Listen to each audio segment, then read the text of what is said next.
Hey, when are you coming back? It's already been 8 months, just come back already. My ex-husband suddenly showed up at my parents' house, acting as irrational as ever. After ignoring me for so long, now he wants me back.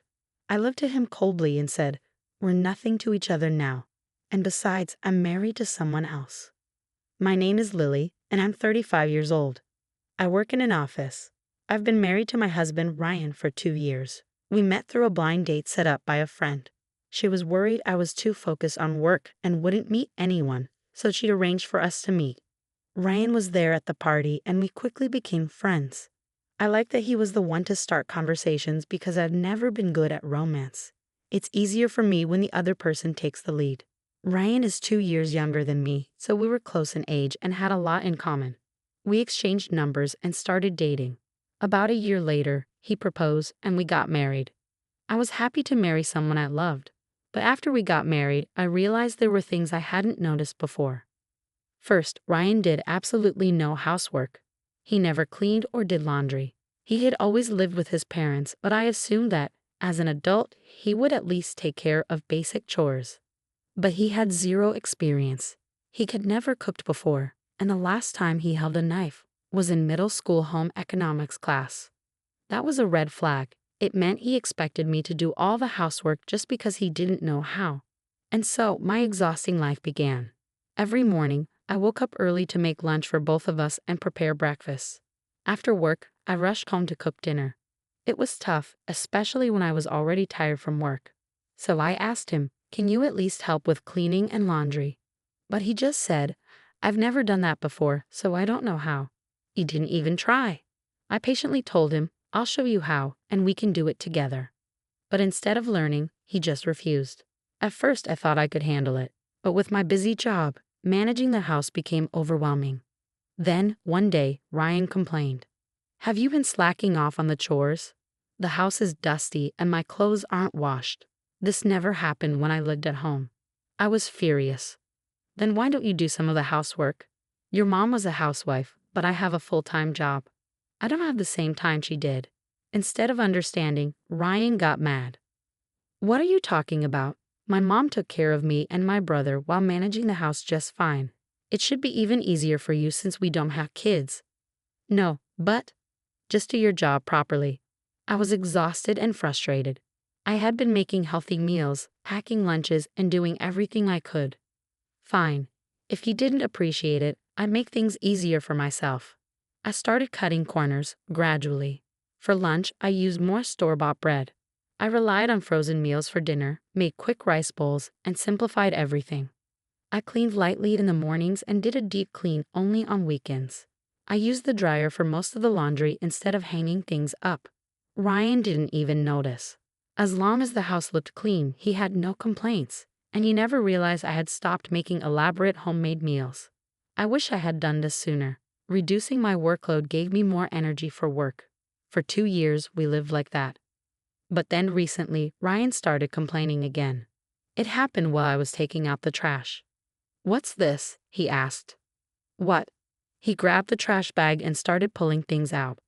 "Hey, what are you doing? Did you use this much frozen food?" He held up the packaging. "I told you not to slack off. A proper wife should be cooking real meals for her husband." That was the last straw. "I do all the housework, and I make things easier for myself. If you have a problem with it, then do it yourself." He looked stunned. "I've been using frozen food for nearly a year, and you never noticed. That means you were perfectly happy eating it. So don't act like you care now." Ryan had no response. He had never realized the difference. "Shut up. I didn't think you were such a terrible wife. Stop using frozen food from now on," he shouted before stomping off to his office. He was being completely unreasonable, or maybe he just felt the need to be in control all the time. After 2 years of marriage, I realized Ryan was full of useless pride. I was more frustrated with myself for not noticing this before marrying him. From that day forward, I decided I wouldn't let him push me around anymore. If he wasn't going to respect me, I wouldn't go out of my way to please him. Instead of making his lunch, I packed my own homemade meal and left $5 on the table for him. "What the hell is this?" he asked. "I'm tired of your constant complaints, so from now on, just buy your own lunch," I said. Isn't it your duty as a wife to make my lunch? There's no rule that says that. Don't be ridiculous. I won't allow you to slack off on housework. I don't care what you allow. And if you don't like it, I won't give you the $5 either. He looked irritated but grabbed the money anyway and stuffed it into his wallet. At least make it $10, he muttered. I almost laughed at how pathetic he sounded, so the next day, I decided to give him $10 from our household budget. Not having to make his lunch was a relief. We still argue from time to time, but I managed to carry on with our marriage. Some people might wonder why I stayed with someone like him, but I didn't want to rush into a divorce. It's easy to leave, but I didn't think it was right to give up on someone I once loved just because we had different values. No couple is a perfect match. I believe that with time, we could learn to compromise and accept each other's differences. That's why I kept going. But then one day, he did something that completely changed the way I saw our marriage. It happened suddenly. "Welcome home," I greeted Ryan as he walked in after work. No response. I thought maybe he hadn't heard me, so I just continued cooking dinner. He changed out of the suit, walked into the living room, and lay down on the couch to watch TV. Once dinner was ready, I called him. "Dinner's ready." Still nothing. He sat down, ate in silence, and didn't say a single word. I started to feel uneasy. Maybe something had happened at work. I let it slide. I knew that if I complained about Ben's attitude, it would just turn into an argument. But after finishing his meal, he got up from the table without a word. That annoyed me. "Can't you at least say thank you for dinner and put your dishes away?" I asked. He didn't reply. He just walked to his room with a blank expression. What's wrong with him? I muttered to myself. I cleared the table and washed the dishes. We hadn't argued recently, and I hadn't done anything to upset him, so I figured it had to be something else. But the next morning when I said, "Good morning," he ignored me. That evening when he came home, I greeted him with, "Welcome back," but he didn't say a word. Even during dinner, he wouldn't talk to me. This went on for days, and my patience wore thin.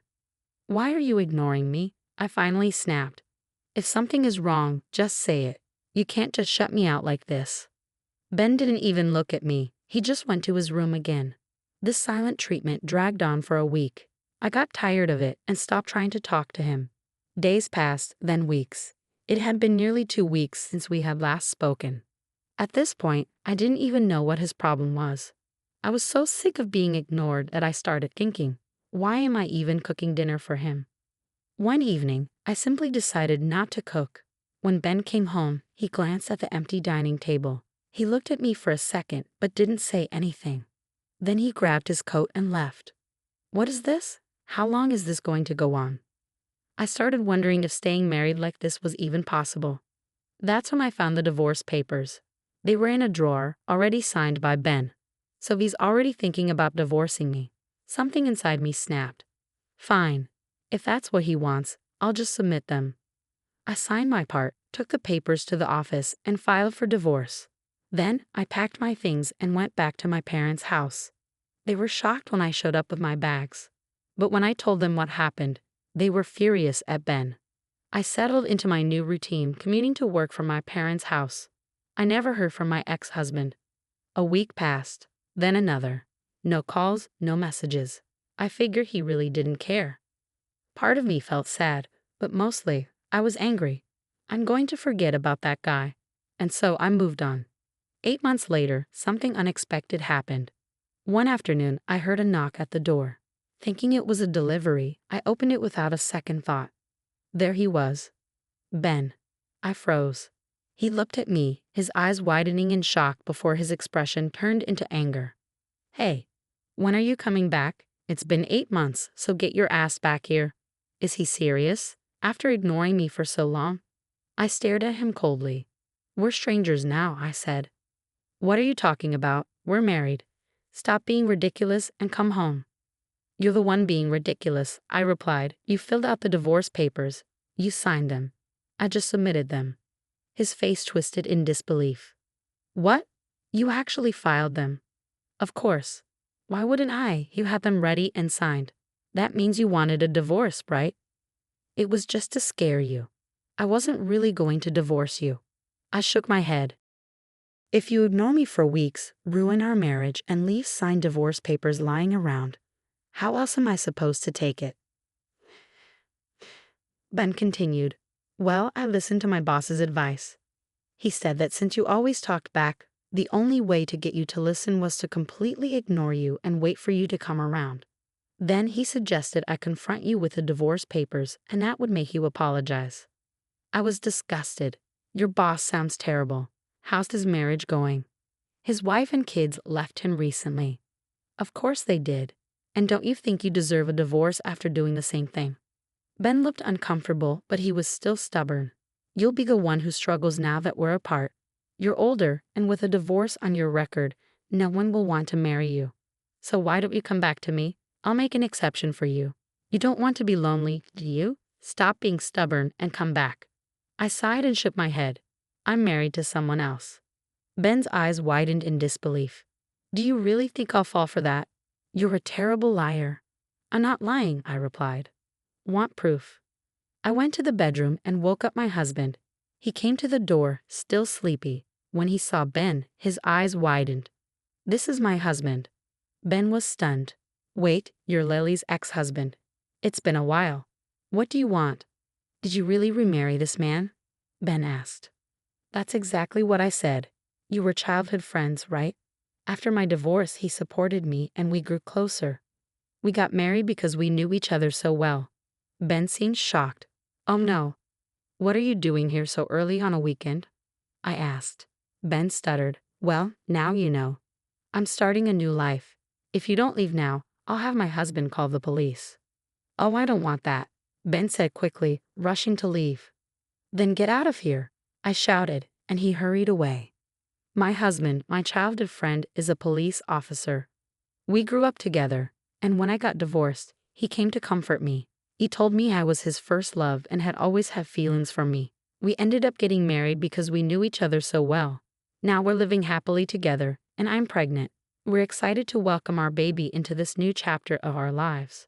Ignoring your spouse is terrible. I'm so glad I found happiness with my dependable husband, and I hope Lily continues to live happily ever after too.